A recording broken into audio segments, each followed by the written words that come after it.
দেখেন অনেকে আছে মানে প্রবাসে থাকেন বা কেউ ডিপোজিট করতে পারেন না, সো তাদের জন্য আজকে এই ভিডিওটা মেক করতেছি।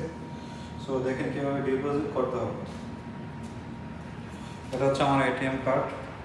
এখন আমি এই যে মেশিনের মধ্যে দিতেছি।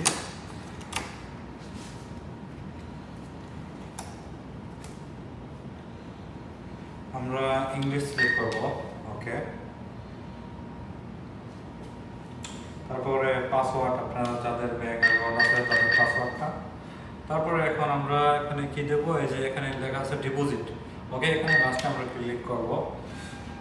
তারপরে এখানে আমি যত হোক 100, 200, 300, 400, আবার বাই দ্য ওয়ে কেউ কিন্তু 10 টাকা 5 টাকা এগুলো করতে পারবে না, ঠিক আছে।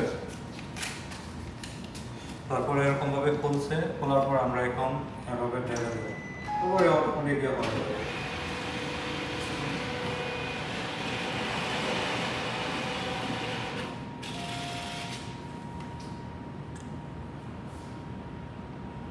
তারপরে এখানে আমি 550 টাকা করছি। তারপরে এই যে ডিপোজিট, আবার নিচে আরেকটা অপশন আছে রিফান্ড। রিফান্ড হলে আবার নতুন করে ওইটা যাবে না, আর ব্যাগে চলে আসবে।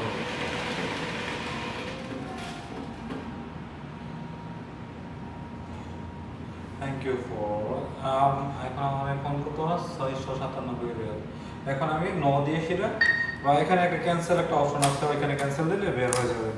ওকে, ধন্যবাদ সবাইকে, থ্যাংক ইউ।